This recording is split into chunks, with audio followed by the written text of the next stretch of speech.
how people often judge against others. Why do we do that? Who created that competition? The government, the cabal, the police? No, we did. And it's becoming a big problem. Well, it is a big problem. It's not becoming, it is. But why do we do that to ourselves is the real meaning behind it. Because no matter who you are or what your status is, someone will always be better looking, have a better home, better car, or more money than you. And apart from the money title, all the rest are in the eye of the beholder anyway. But the comparisons field where money is concerned can be thought of in terms of marketing. How all people must buy or have the latest gadgets or the newer upgrade models of cars, computers, TVs or phones. But all of them is to create and extenuate the debt-based cycle. And the old adage, which seems to be forgotten about by many people, is what goes up must come down. And they all do. And our own bizarre behaviour patterns where we know stuff but still ignore it. E.T. disclosure is a classic example of it.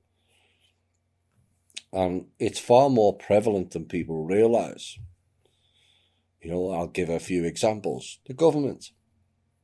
We now know that most of them are corrupt and do not operate for the benefit of the people. We know this now. And yet we still vote. Most people now are familiar that the news tells lies, and yet many people still watch it. Why would you listen to people lying to you? And this next one starts with a question, given we covered cars before or trucks. Would you take $3,000 to $5,000 out of your bank and go into the middle of the street and just throw it all away? Genuine question. As all of you would say no. But most people know that when you buy a new car and drive it off the lot, it has just lost $3,000 to $5,000 in value. Why do we do it? Does anyone ask why driving a car off a lot and it loses so much value? Perhaps the car was overpriced by $3,000 to $5,000 to begin with, and yet we still buy them. And we do it because we don't think enough of our own situations. We don't analyse things enough, and the biggest problem is we do not future think enough. Which brings in number 4. Why do people buy homes in a boom?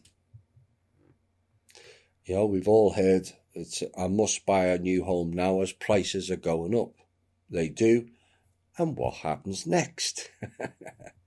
The same as what happened after every other deliberately created boom.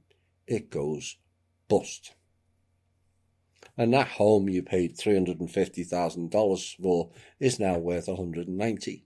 And we all know it happens, and yet so many repeat the same mistakes. So why do we put these unnecessary comparisons upon ourselves? Why can't we be comfortable in our own skin? And why is the focus on what we haven't got than what we have? It's the gist.